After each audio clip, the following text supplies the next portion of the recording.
they were like lions. Some men grew beards like lions.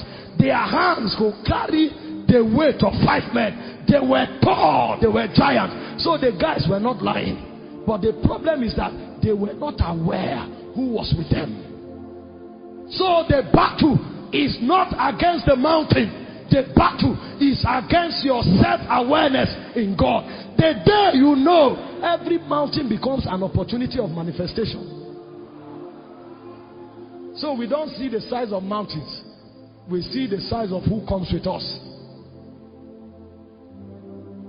That's the first command of go in this thy might. It's an awareness. So when he told him go in this thy might, he brought him into a syllabus and he began to educate him. Thou mighty man of valor. He said, I will be with you. And the guy still have not understood. And then he told him the second thing. The second thing in the command is sacrifice.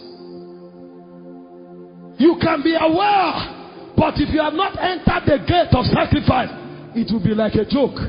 The moment you leave the conference, the energy will leave you. So the way to interact with what comes down is by the verdict of sacrifice. And the first thing that happened was that the guy raised an altar before the angel and he stretched his hand and the stone licked off the sacrifice with fire. And he didn't stop there. That night he said to him, go and pull down the altar of Baal and raise another altar unto the Lord. You can never go in this thy might if you leave this conference with that same relationship that violates you. It will be story. You will hear messages, you will enjoy them, but you will never manifest. Because when that awareness comes, the second thing that happens is that a demand of sacrifice is placed on you. Many people will let go of many things to manifest. Many things. See, we have good messages, but we don't have sacrifice. That's why we are weak. The weight of a man is not his eloquence. The weight of a man is the depth of his consecration. The weight of a man is the depth of his sacrifice. The stature of a man in the spirit is predicated upon what he can let go. When he wanted to raise Abraham, he said, go and sacrifice thy only son, the son that you love. I want to make you a friend of God now. But a friend of God must let go of everything. You don't become a friend of God by chance. You become a friend of God by sacrifice. And the guy carried his son. In Genesis 22 verse 5, he said, I am going off to worship. And he tied his son on the altar. And God spake. He said, now I know. What do you mean now I know? Are you not the omniscient God? There are many things God don't know until you begin to sacrifice. Because what makes God know is not in his knowing ability. It is in your sacrificial ability. There's a way men teach God.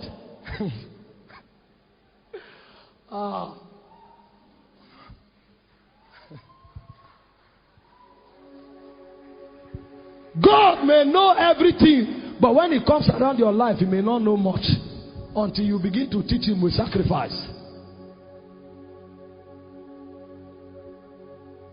You know, people want to hear good things. Go in this thy might. You are a prophet. I see fire on your head. I see light shining on your palm. I see you vomiting a sword. And then the trial and error should tell you that there's an error. Our generation have refused to embrace sacrifice. And that is why we grapple in darkness.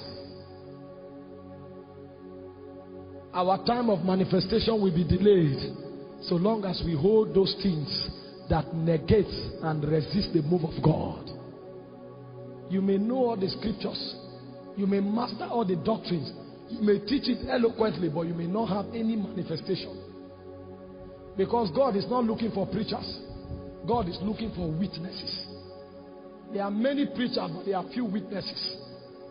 When he sent them out, he didn't send them as preachers. He sent them as witnesses. He said, go into all the world and be witnesses unto me. Be witnesses unto me. And the way they demonstrated it was by sacrifice. When they were beaten, they didn't come back and lamented. They said they thank God that they were worthy to be flogged for the name of the Lord. Meanwhile, we are a generation where people are looking for rhema and revelation. But every demand that God places, we can never manifest those demands. If you have come on this mountain and you have not dropped anything yet, it means you have not begun to travel. Don't be psyched. Don't be motivated. Men don't become by chance. Everything in the kingdom is an ordered reality. When a spirit begins to woo a man, the first thing he does is that he places demands on that man. He wants to find out how much you can let go. And when you let go, then the spirit begins to saturate you. The spirit begins to saturate you. Because everything you hold on to that you think is dear to you is not dear to you. You are just being a puppet of another spirit. The things you think you love, you don't love them. You are only playing the cards. You are playing the whispers of another spirit. Everything man holds on to is a revelation of a spiritual dimension. There is nothing we were designed to carry. We were built to carry spirit. You were built to carry spirit. You may think you love watches and then you become obsessed about watches. You are joking. It's a spirit of self-awareness. It's a spirit of lust that is trying to woo you, so that watch, we make that watch become your, the spirit will make that watch become your God. And after a while, that watch will become more significant to you than God. The day God woos you, you will discover that watch is only needed to keep track with time. Watch will no longer add value to you. Because what that spirit wants you to understand is that your value is in the watch. And the moment you think your value is in the watch, you depart from God. But what God wants to tell you is that your value is in Him. So everything you use it because it's necessary, not because it adds value to you. That's why when they ask you, who are you? You may say, I am the servant of God. And it's enough. He said, woe unto the city, whose princes eat in the morning, and the nobles eat for pleasure and not for strength. He said, but blessed is the city whose nobles eat for strength and not for pleasure. So a point will come where even the food you eat is to energize you to do the work of God. That's when you have broken the powers of lust. Because the key for destroying lust is sacrifice. And every time a spirit wants to destroy lust in your life, it begins to place demand. So the second protocol that he taught Gideon was the protocol of sacrifice. Raise an altar. Raise an altar. Raise an altar. And listen, altars in our dispensation is not a block. Altars in our dispensations are deliberate commitments that we make to God upon His demand. Give me some. You want to see a strong man? It's the altars that are littered around his life that reveals his strength. Strong men don't walk around with big muscles. Strong men walk about with altars. They carry those covenants as scars all over their body.